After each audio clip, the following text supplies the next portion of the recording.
In regard to the last post, I'm gonna break it down for y'all from one all the way through. For the ones I have watched, One Piece is not long because of the story. It's long because of the episode count.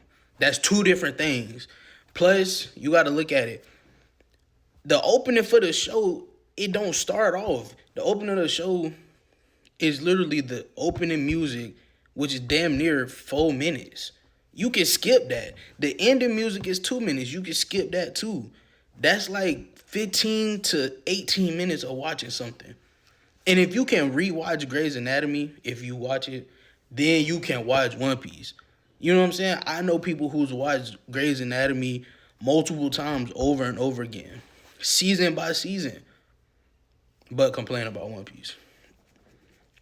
That they wouldn't watch it or anything like that. And there's more to the story than just a pirate looking for treasure.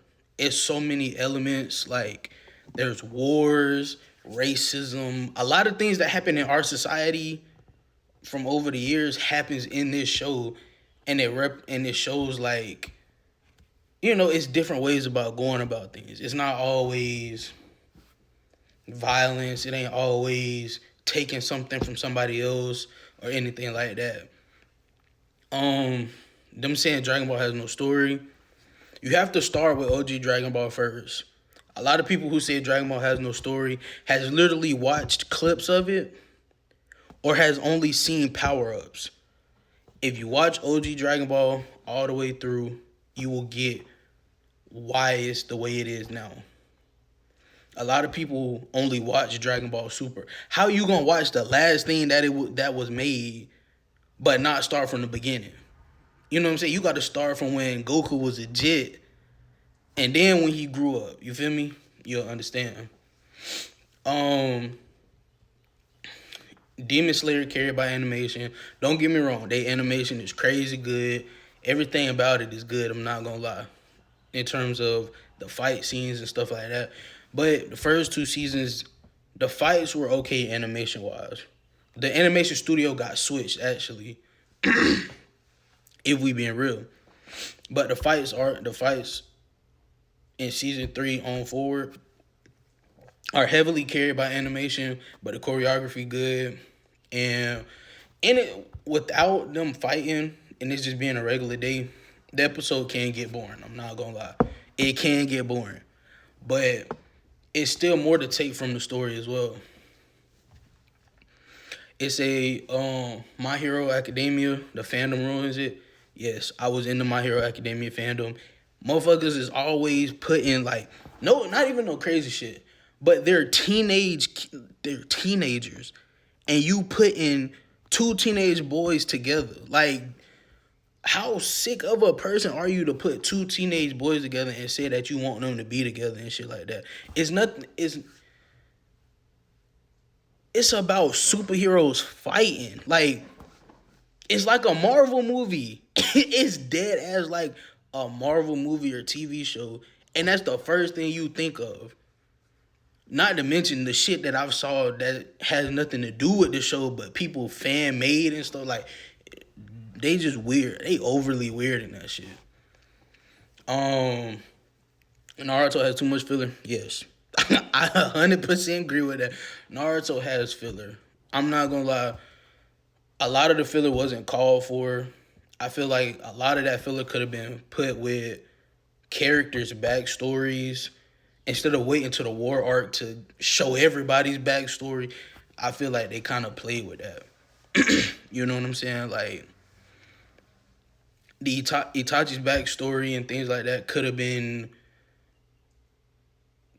told. Him and Shisui's backstory could have been told during the Sasuke Itachi fight. You know what I'm saying? Um,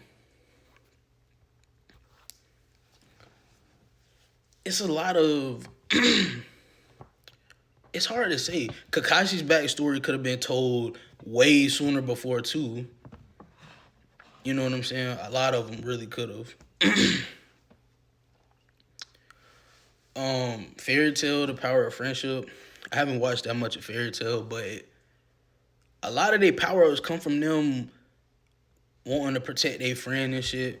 And ain't nothing wrong with that. It's just like it's heavily carried on why they get stronger. Attack on Titan, the ending ruined it. First and foremost, the ending only ruined it because people don't get the ending. The life worm, when they explained what the life worm was, it adapts to any situation. It adapts to its environment, whatever is going on. So during the dinosaur age, it adapted to that age. The modern age, it adapted to people and things, you know what I'm saying? And basically at the end of the story, when it showed the little boy in front of the tree, all it did was just say the cycle still continues because the life form adapt. It adapts to everything. And it can't die. You know what I'm saying? The Titan problem was over, but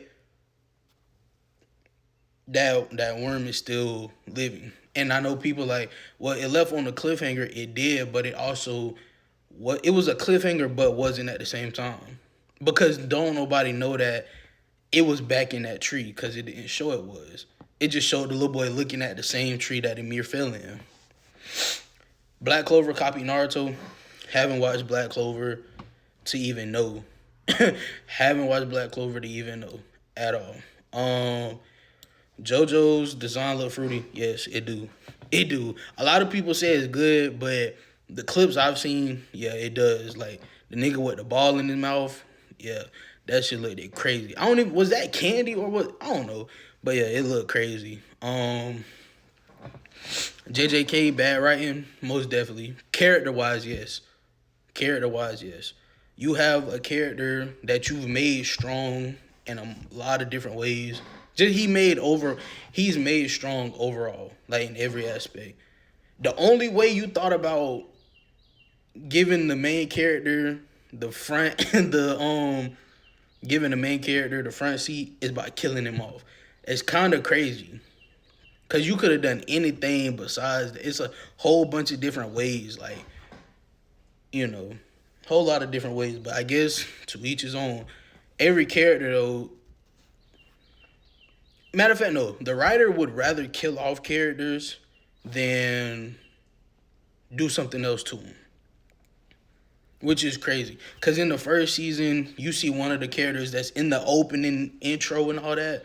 He ended up getting killed off. Makes no sense. One of the teachers, he get killed off.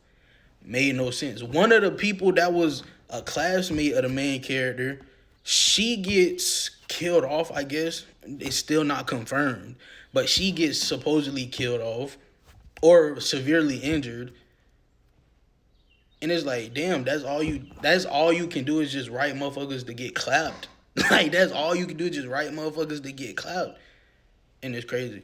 But yeah, it's kind of, I don't know, the episodes are good. Everything about it is good in JJK except the character writing. Like, and the development of characters. Because there's a whole lot of characters that got introduced in season 1 and in 2.